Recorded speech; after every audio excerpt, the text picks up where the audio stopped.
함께 봉독드릴 하나님의 말씀은 마태복음 5장 5절입니다. 온유한 자는 복이 있나니 저희가 땅을 기업으로 받을 것이미요. 아멘. 오늘도 주님의 보혈로 다 씻어주시고 예배 중에 우리와 함께 하시는 하나님께서 여러분들의 모든 삶을 치유하시고 온전히 회복시켜 주시는 줄로 믿습니다.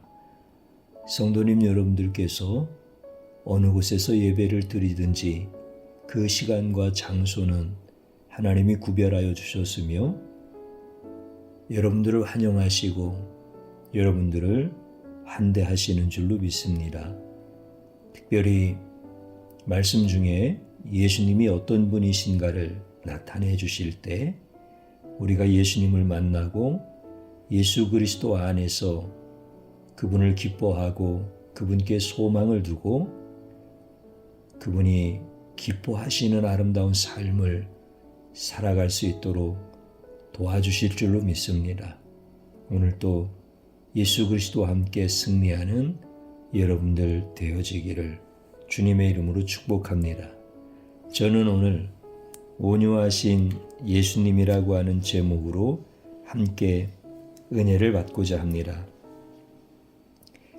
온유란 무엇입니까? 온유란 성격이나 태도가 온화하고 부드러운 자라고 사전에 나옵니다. 모든 사람들은 온유한 자를 원하지만 역사는 항상 온유하기보다는 온유하지 않는 영웅을 원한다. 사람들이 알고 있는 과거의 위인이라고 불리우는 자들은 성격이 온유한 자들이었습니까? 미국 전차군단의 승장이었던 패튼 장군도 성격이 포악하기로 유명합니다. 전쟁터에서 떨고 있는 장교와 사병들을 발로 걷어차고 권총을 겨누면서까지 전쟁터에서 용감하도록 강요했습니다. 이것이 과연 온유한 행동입니까? 부모는 10대 자녀들이 한참 잠을 자야 성장할 수 있는 성장기에도 잠을 자지 말고 새벽까지 공부할 것을 요구하는 부모들은 과연 온유한 자입니까? 세계적인 CEO들은 온유하기보다는 포악하고 거만하고 자기중심적인 사람들이 훨씬 많습니다.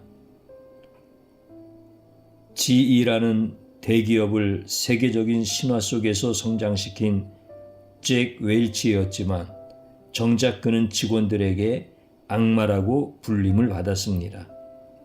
애플을 일으키고 성공시켰던 스티븐 잡스는 직원들에게 저승사자와 같은 아주 거만하고 포악한 사람이었습니다. 회사에서 그와 우연히 복도나 엘리베이터에서 만나면 가끔 직원들에게 날카롭게 물어보았답니다. 당신이 애플에 왜 필요한 사람입니까? 이렇게 갑자기 질문을 쏟아내고 답변을 못하거나 시원치 않으면 그 자리에서 해고했던 악동이었습니다. 그래서 애플 직원들은 스티븐 잡스와 갑자기 마주치지 않기 위해서 항상 주의했다고 합니다. 요즘 세상을 둘러보면 온유한 사람은 다 사라지고 모두 거만한 사람들로만 가득 찬 느낌을 쓸쓸하게 받게 됩니다. 이스라엘 백성들은 공생애를 시작하는 예수님을 만납니다. 예수님은 그의 공생애 초기에 마태복음 5장에서 7장의 말씀으로 백성들 앞에서 설교를 하십니다. 예수님은 온유한 자가 복이 있다고 모든 백성들 앞에서 말씀하셨습니다. 예수님의 온유에 대한 설교 속에는 모든 사람들이 온유하게 살기를 원하는 예수님의 강한 소망의 메시지가 담겨져 있습니다. 모든 사람들이 온유하게 살게 된다면 이 땅에서 난폭한 자로 인하여 세상은 어렵지 않게 된다는 의미입니다. 이 말씀을 하실 때 많은 백성들은 은혜를 받았지요. 그런데 과연 예수님은 그 자신이 온유한 삶과 사역을 하셨습니까? 성경에 나타난 예수님의 모습을 보면 예수님의 온유한 자라는 것에 대해서 확신이 없어집니다. 예수님은 온유한 자는 복이 있다고 분명히 백성들에게 말씀하셨고 온유하라고 설교하셨습니다.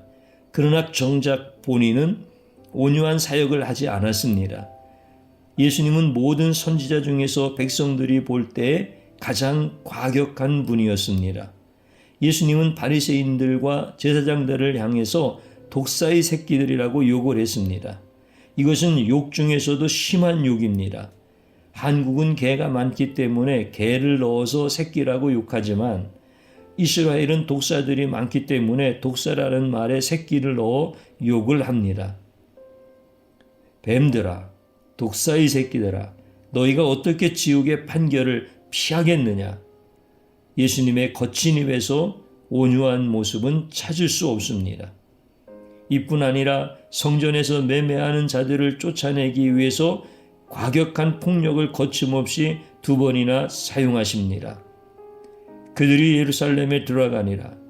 예수께서 성전에 들어가서 성전 안에서 매매하는 자들을 내어 쫓으시며 돈 바꾸는 자들의 상과 비둘기 파는 자들의 의자를 둘러 엎으시며 의자를 둘러 엎으신다고 성경은 분명히 기록하고 있습니다. 예수님은 백성들에게 분명히 온유하게 살라고 가르치면서도 본인의 말과 행동은 거칠고 과격하기가 말로 표현하기 힘들 정도입니다. 또한 성경에 온유하다고 인정함을 받은 자는 이스라엘 백성의 지도자였던 모세였습니다. 하나님께서 이 세상에서 가장 온유하다고 말씀하셨던 자입니다. 그런데 이 모세의 성격은 아주 포악합니다. 말보다 주먹이 먼저 나가는 스타일입니다. 좌우를 살펴 사람이 없음을 보고 그 애굽 사람을 쳐 죽여 모래에 감추니라. 화끈하게 죽이는 성격의 소유자가 바로 모세입니다. 성질이 나면 하나님이 친히 써주신 십계명도 던져서 부숴버린 자가 모세입니다. 엘리야는 이스라엘 백성들이 하나님의 계명대로 살지 않는다고 3년 6개월 동안 비가 내리지 않게 했던 성격의 소유자입니다. 3년 6개월 동안 비와 이슬이 그쳐서 이스라엘 백성들은 큰 죽음의 고생을 했습니다. 또한 엘리야의 영감을 갑절로 받았던 가장 능력 있는 엘리사는 자신을 조롱하는 작은 아이들 42명을 저주하여 죽게 하였습니다. 열왕기하 2장 23절 이하에 보면 엘리사가 거기서 베델로 올라가더니 길에 행할 때에 젊은 아이들이 성에서 나와서 저를 조롱하여 가로되 대머리여 올라가라 대머리여 올라가라 하는지라. 엘리사가 돌이켜 저희를 보고 여호와의 이름으로 저주하매 곧 수풀에서 암곰 둘이 나와서 아이들 중에 42명을 찢었더라. 예수님과 그의 선지자들은 한결같이 온유한 것 같은데 성경에 나타난 분들을 보면 전혀 온유하지 않는 삶을 살았습니다. 예수님은 말로만 온유하라고 설교했지 정작 본인의 삶은 전혀 온유하지 못했다는 것을 성경을 통해서 정확하게 볼 수 있습니다. 예수님이라도 설교와 삶이 다른 말뿐인 설교자입니다. 예수님의 설교는 삶과 말이 연결되지 않는 가장 안 좋은 설교자의 모습을 우리에게 보이십니다. 하나님은 인간을 창조하신 분입니다. 하나님은 인간을 창조할 때 인간의 성격을 포악하거나 인간이 성격이 거만해서 보기만 해도 끔찍한 존재로 창조하지 않았습니다.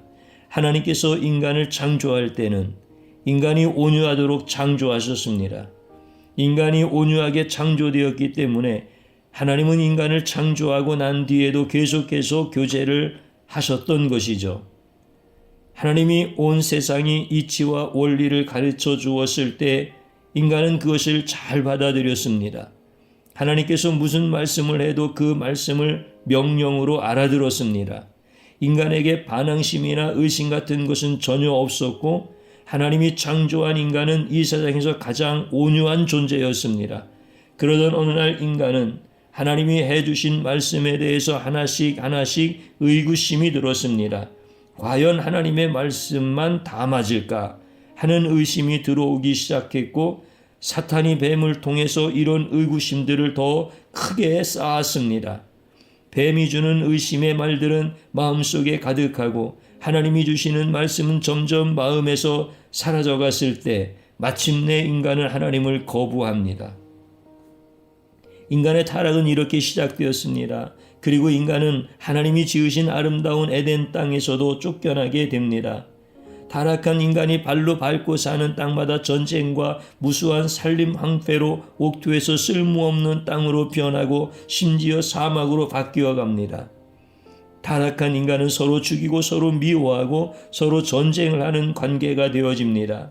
다른 피조물에 의해서 공격당하는 것이 아니라 바로 인간들끼리 싸우며 온유함이 사라지고 인간을 잔인하게 억압하는 존재가 되어집니다. 인간에게 가장 무서운 존재는 사자나 호랑이가 아니라 바로 온유가 없는 인간 자신이었습니다. 타락한 인간들은 생존을 위해서 온유함보다 폭력적이고 거만한 존재로 변하였던 것입니다.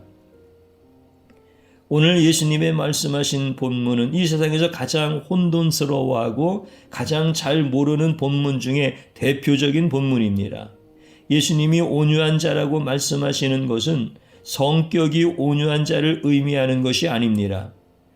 예수님이 온유한 자라고 하는 정의는 그의 삶과 설교에서 분명히 나타나고 있습니다. 예수님이 말씀하시는 온유함이란 예수님의 말씀을 받아들이는 자가 바로 온유한 자이다 라고 하는 것입니다. 예수님이 이 땅에 오셔서 많은 설교를 했지만 그 설교를 못 받아들이는 자로 바로 거만한 자들입니다. 전혀 온유하지 못한 자들입니다. 예수님의 말씀을 받아들이지 못하면 성격이 아무리 온유하다고 할지라도 그는 거만한 자입니다. 예수님이 말씀하시는 온유한 자는 성격이 온유한 자가 아니라 예수님에게서 온유함이란 하나님의 계명을 받아들이고 예수님 자신의 설교를 받아들이는 자가 바로 영혼이 온유한 자입니다. 예수님이 말씀하시는 온유함이란 사람의 성격이 온유해야 한다는 낮은 의미가 아니라 예수님의 가르침이 힘들고 어려워도 그 말씀을 끝까지 붙잡고 그 말씀대로 살기 위해서 애쓰는 제자들과 이스라엘 백성들이 바로 온유한 자들입니다. 그러나 예수님의 말씀을 거부했던 바리새인들은 아무리 성격이 온유한 자라고 할지라도 그들은 하나님 나라에서 가장 거만한 자이고 전혀 온유하지 못한 자들입니다.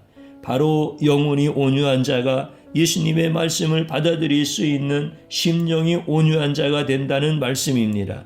사람은 성격으로 구원받는 것이 아닙니다. 사람은 인격으로 구원받는 것이 아닙니다. 사람의 인격이 훌륭하면 승려고 랍비고 사제이건 다 구원받는 것이 아닙니다. 구원받으려면 모든 영혼은 예수님의 말씀에 반드시 귀를 기울여 받아들여야 합니다. 예수님은 어떤 분입니까? 바로 영혼이 온유하기 때문에 그분은 십자가에 달리면서까지 하나님 말씀대로 행했던 온유한 분입니다. 예수님은 이 땅에 내려오셔서 하나님이 주신 모든 명령을 온유하게 다 받아들여서 수행하셨습니다. 겟세마네 동산에서 자신이 좋던 싫던 하나님의 명령을 다 받아서 행했던 온유한 분입니다. 예수님은 죽어가는 영혼들을 살리기 위해서 친히 인간이 되어 내려와서 대신 죽은 온유한 사역을 완수하십니다. 예수님은 누구십니까?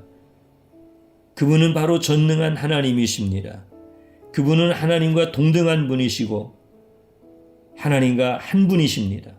그러나 인간을 구원하기 위해서 인간의 모습으로 이 땅에 나타나셨습니다. 그분은 인간이 거만하고 완악한 마음을 온유한 마음으로 만들어주기 위해서 이 땅에 오신 거룩하고 온유한 분입니다. 그뿐만 아니라 그분은 자신의 설교를 받아들이는 온유한 자에게 땅을 기업으로 받게 해주십니다. 본문에서 말하는 땅이란 농사할 수 있거나 집을 지을 수 있는 단순한 작은 임야이거나 대지가 아닙니다. 예수님이 말씀하시는 땅이란 바로 지구 전체를 의미합니다. 정관사가 붙은 땅입니다. 더 얼스입니다. 일반적으로 지구를 의미하는 것이죠.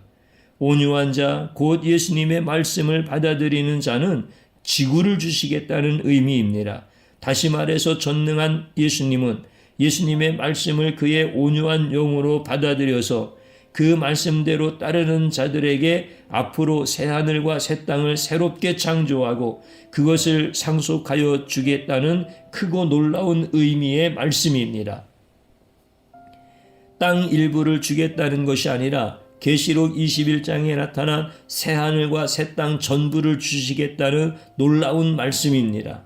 인간은 온유한 자에게 작은 땅을 줄 수 있지만 예수님은 전능하시기 때문에 인간의 완악하고 거만한 마음을 고칠 수 있는 능력이 있고 또한 온유한 마음으로 예수님을 받아들이는 자에게 새하늘과 새 땅을 주시겠다는 전능자의 말씀을 해주십니다. 시편 76편 9절에 보면 곧 하나님이 땅의 모든 온유한 자를 구원하시려고 판단하러 일어나신 때로다.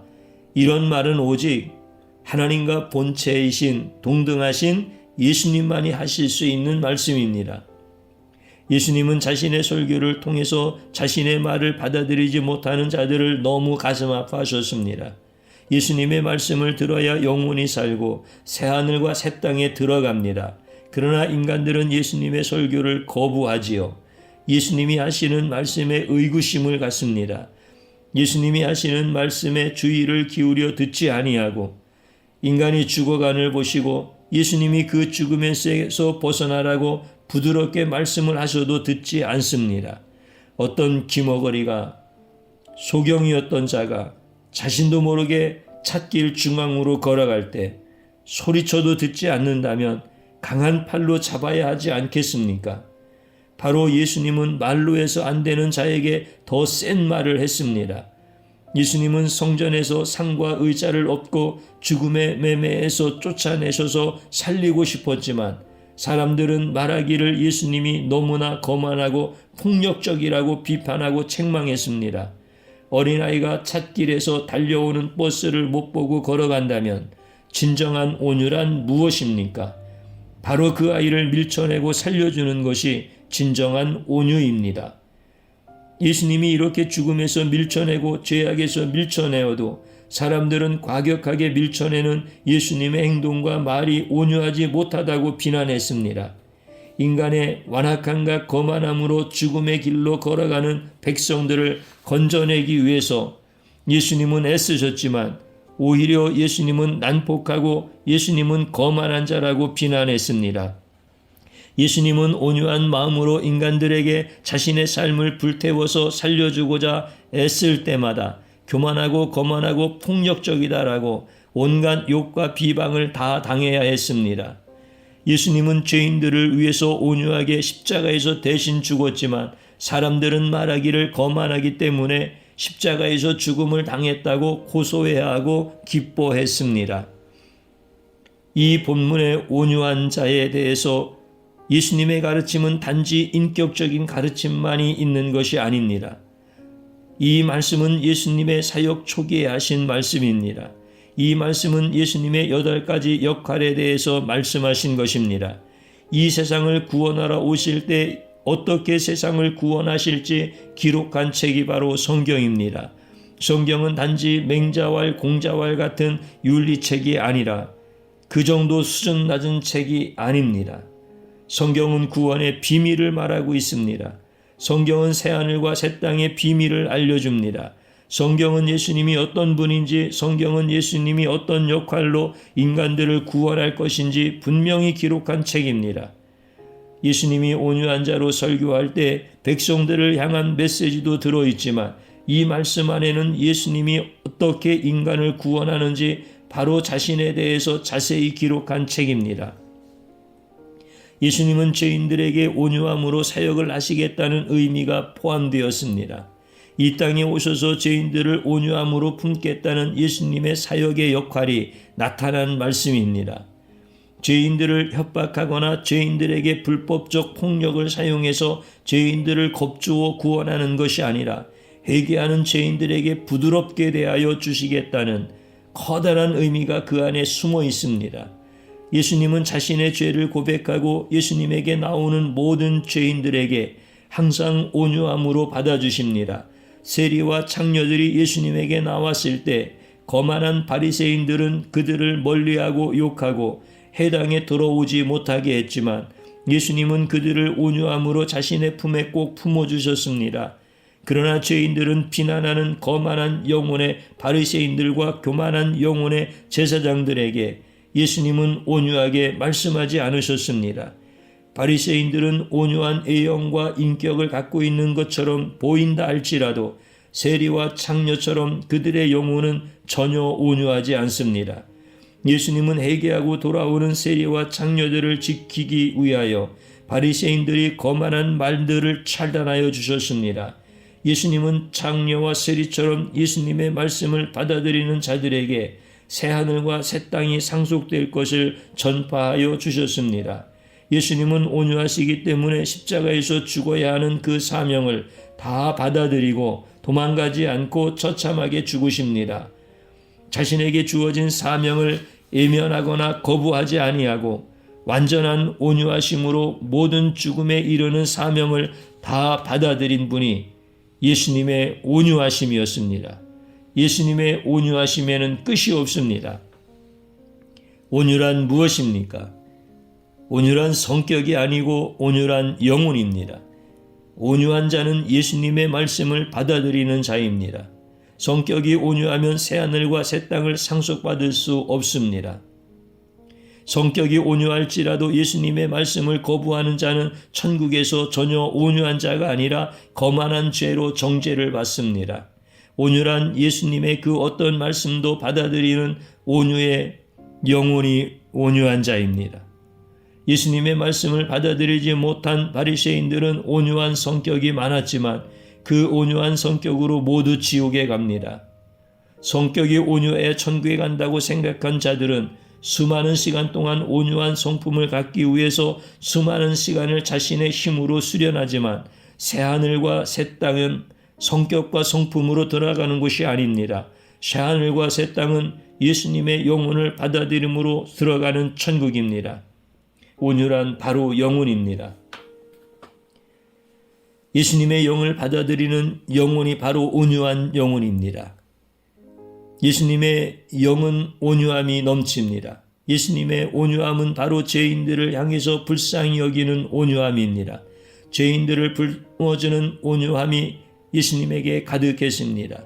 세상에서 욕먹고 세상에서 비방받는 못난 모든 자들을 품어주신 예수님의 온유한 영이 결국 죄인들을 새하늘과 새 땅으로 인도하여 주십니다. 온유한 성격이 아니라 바로 예수님의 영입니다. 인간은 천국에 들어가기 위해서 수많은 시간 동안 수양을 하고 수많은 방법으로 수양을 하지만 결국 새하늘과 새 땅으로 들어가지 못합니다. 왜냐하면 그곳은 인격 수양으로 들어가는 곳이 아니고 바로 예수님의 영으로 들어가는 곳입니다. 그 사람 속에 예수님의 영이 있으면 어떤 못난 자도 들어갈 수 있는 곳이 바로 새하늘과 새 땅입니다. 하나님 아버지는 모든 인간이 인격 수양을 통해서 변화되지 못하는 쓸데없는 노력으로 인생을 허비하는 모습을 보십니다. 아무리 노력해도 인간의 죄성은 인간의 수양으로 없어지거나 천국에 들어갈 만큼 향상되지 못합니다. 인간은 평생을 수련해도 결국 지옥에 들어가는 자가 됩니다. 그래서 하나님 아버지는 이 안타까운 현실 속에서 예수님을 이 땅에 보내시는 겁니다. 예수님을 보내셔서 사람들이 더 이상 고통의 수양을 통해서 인생을 허비하는 자가 되지 않고 예수님을 통해서 온유한 자가 단번에 되도록 하나님 아버지는 역사해 주셨습니다.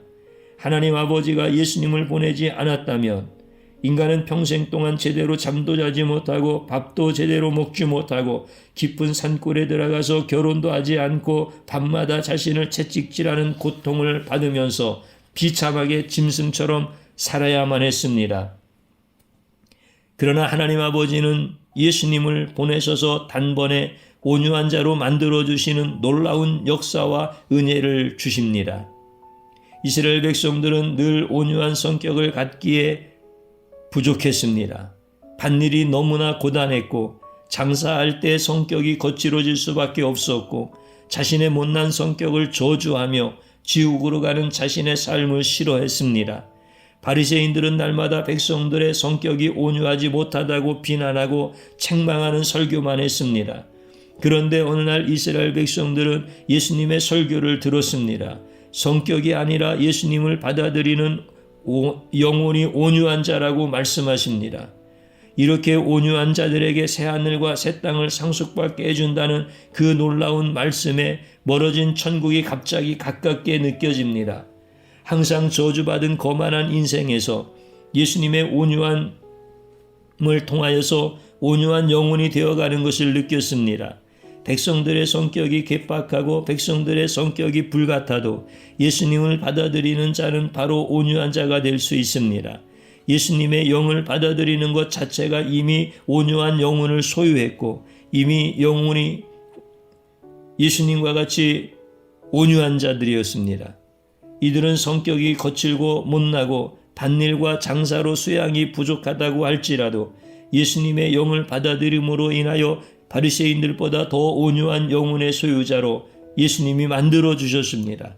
이제 백성들은 수십 년간의 인격 수양으로 온유해지는 것이 아니라 예수님으로 인하여 단번에 온유한 영혼을 소유하게 됨을 너무나 기뻐합니다.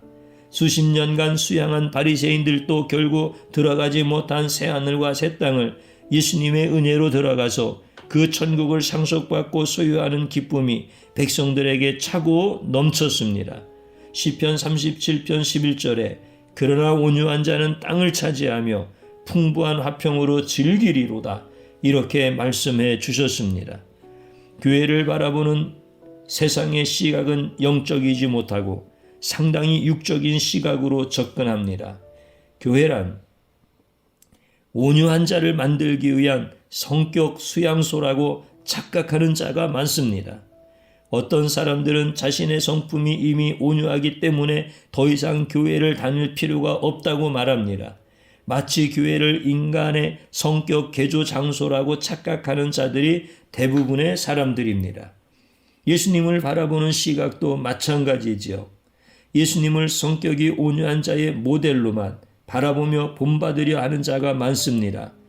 예수님은 죽어가는 영혼들을 향해서 그 위험을 말하거나 행동할 때 전혀 온유한 말과 성품이 아니었습니다. 뜨거운 가슴과 영혼이 있기 때문에 죽음의 길에서 건져주시기 위해서 예수님은 애타게 말과 행동을 하셨습니다. 그러나 세상 사람들은 영혼을 보지 못하고 인간의 예면인 성격만 바라봅니다. 세상 사람들은 사람의 성격과 기질만 바라보면서 사람을 평가하는 잘못된 편견을 많이 갖고 있습니다. 그러나 이 세상에서 어떤 성격이거나 어떤 기질이라도 조금 수양이 모자라고 조금 더 거친 성격을 갖고 있다면 산이나 들에 가서 미리 개인의 심신 수양을 통해서 먼저 못난 성격을 개조하고 나중에 예수님을 찾아올 필요는 없습니다. 예수님은 세리와 같이 강팍하고 창녀와 같이 난잡한 성격이라고 할지라도 예수님을 받아들이는 부드럽고 온용한 영혼을 갖고 있다면 예수님이 그 사람의 영혼 안에 들어가서 나머지 부족한 부분은 예수님의 영으로 고치시고 보완하시고 점점 완성해 가시는 역사를 하셨습니다. 예수님을 받아들이고 예수님의 말씀을 따를 수 있다면 그것은 성격이 온유한 자가 아니라 바로 영혼이 온유한 자입니다. 이렇게 예수님을 받아들이는 자는 이미 예수님의 영을 상속받아서 그 안에서 예수님의 생명이 있는 자입니다. 그러나 교회에 와서 성격 개조에 힘을 쓰고 온유한 성격만을 갖기 위해서 신앙생활을 한다면 결국 자신의 의로움으로 천국에 가겠다는 사탄의 생각과 동일하고 결국 지옥으로 들어가는 자가 되어집니다.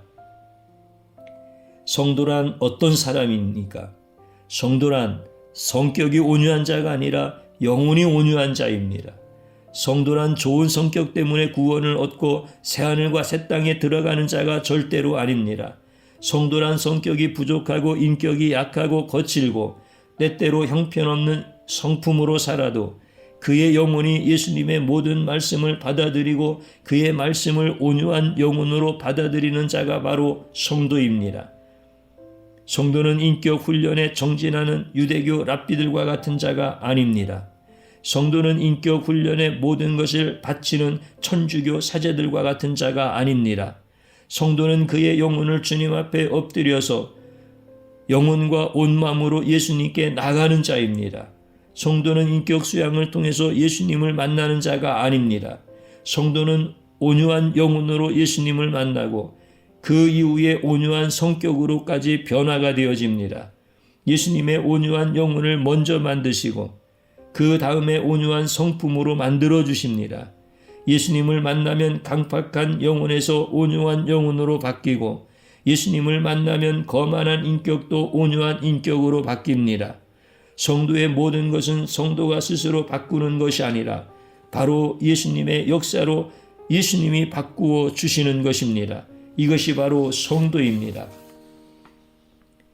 교회에서 사람들을 사귀다 보면 사람의 인격으로 사람을 판단하는 경우가 많습니다. 인간은 사람이 인격과 인품을 보고 판단하지만 예수님은 그 사람의 영혼을 보고 판단합니다. 교회에서 아무리 상냥하고 아무리 선하다고 할지라도 예수님이 말씀을 받아들이지 못하는 자는 영적으로 거만한 자이고 영적으로 자기중심적인 바리새인들입니다. 예수님의 말씀을 받아들이는 자가 성격과 인품이 부족하고 모자랄지라도 예수님에게는 돌아온 탕자가 되어 온유한 심령이 된 자입니다. 교회에서 성격이 못난 자는 예수님이 여러 가지 시련으로 단련시키지만 교회에서 영혼이 온유하지 못한 자는 결국 지옥으로 들어가는 비참한 인생이 되어집니다. 우리가 힘써야 할 부분은 성격의 온유함보다 영혼의 온유함에 목숨을 걸고 바꾸어야 합니다. 사도 바울은 세상을 요동케 하고 시끄럽게 하는 성격이 강한 자였지만 그의 영혼은 너무나 온유했기 때문에 예수님이 시키는 모든 어려운 고생과 난관들을 다 짊어지고 따라가는 영혼의 온유함이 가득했습니다. 모세는 여러 계명을 받고 그 계명을 전달하고 지키고자 하는 힘든 사역을 감당했지만 언제든지 주님의 명령을 목숨 걸고 따랐기 때문에 불같은 성격임에도 불구하고 세상에서 가장 온유하다는 칭찬을 받았습니다. 때때로 우리 주변에 성격이 불같은 자가 일에 추진력도 있고 사람들에 대해서도 리더십도 있습니다. 때때로 성격이 좋은 자는 아무것도 못하는 무능력한 자도 있습니다. 성격은 좋을 수도 있고 나쁠 수도 있습니다. 세상에서 성공한 CEO를 보면 성격이 아니라는 사실을 금방 알 수 있습니다. 세상 사람들은 우리의 못난 성격과 기질을 비난하지만 예수님은 우리의 성격이 아니라 영혼이 온유해지도록 역사해 주십니다.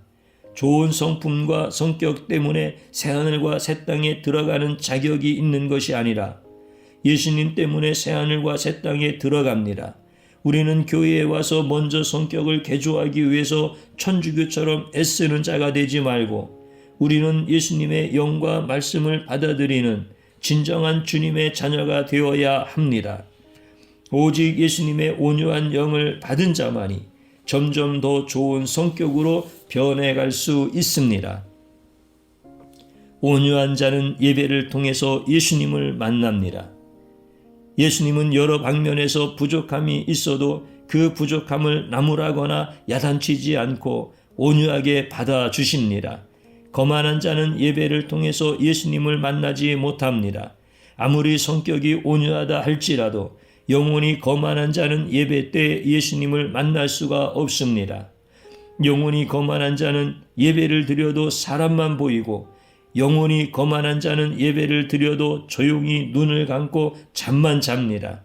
영혼이 거만한 자는 부족하고 죄 많은 죄인들만 보여서 예배를 드리고 난 후에도 짜증만 내고 불평불만만 합니다. 그러나 영혼이 온유한 자는 예배를 드려도 못난 사람들을 품고 있는 온유한 예수님을 만납니다. 예배를 통해서 영혼이 부드러워져서 예수님의 모든 말씀을 다 받아들일 수 있습니다. 예배는 온유한 영혼의 소유자이신 예수님을 만나서 예배를 통해서 예수님을 통해서 자신의 영혼이 예수님의 영혼처럼 놀라운 시간이 되어지는 것입니다. 마태복음 11장 28절에 보면 나는 마음이 온유하고 겸손하니 나의 멍에를 메고 내게 배우라. 그러면 너희 마음이 쉼을 얻으리니 이렇게 예수님이 말씀하셨습니다. 예배 때 예수님의 영을 받아들이면 예수님의 온유함이 들어와서 항상 쉼과 평안이 넘치는 것입니다. 예배란 예수님의 온유한 영을 받아들이는 은혜로운 축복의 시간입니다. 예배 때 예수님의 온유한 영을 받아들이는 자는 모세처럼 온유한 상급을 받고 새하늘과 새 땅을 상속받는 것입니다. 예배는 성도들을 축복하기 위해서 예수님께서 준비한 가장 복된 시간입니다. 사랑하는 성도님 여러분, 이제 온유한 것이 성격이 아니라 영혼이라고 하는 예수님의 이 목마른 가르침의 설교를 우리도 받아들여야 합니다. 이제 우리는 예수 그리스도의 외치시는 그 심정을 그대로 받아들여야 합니다.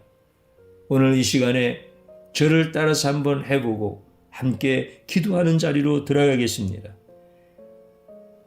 온유는 성격이 아니라 영혼인 것을 몰랐던 죄악을 용서하소서.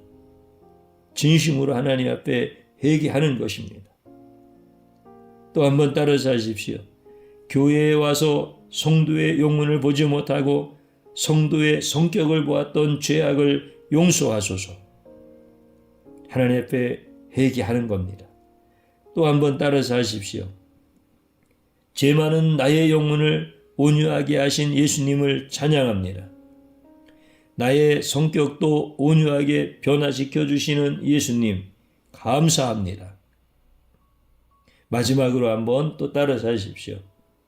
성격이 온유하다 할지라도 예수님의 말씀을 거역하면 영혼이 거만하여 지옥에 가고 성품이 거칠지라도 예수님의 말씀을 순종하며 영혼이 온유하여 새하늘과 새 땅을 받는다.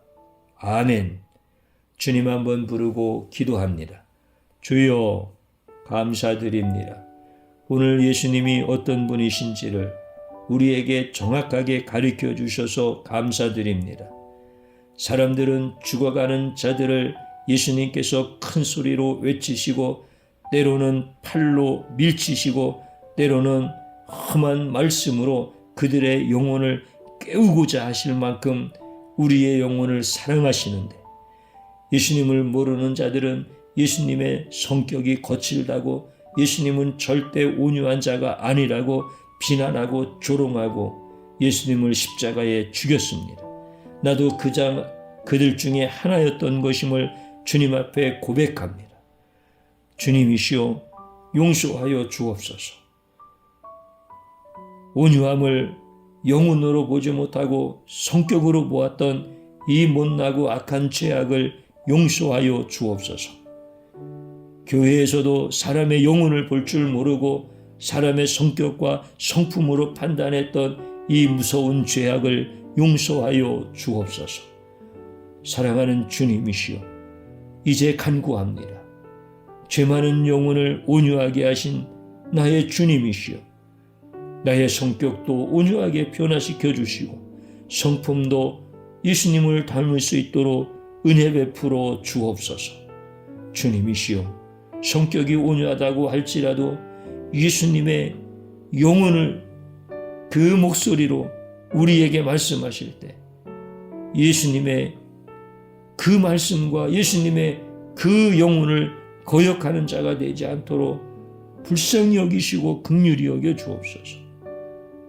내가 비록 온전치 못하다 할지라도 예수님의 말씀 앞에 내 목숨을 다하여서 순종할 수 있도록 은혜 베풀어 주옵소서.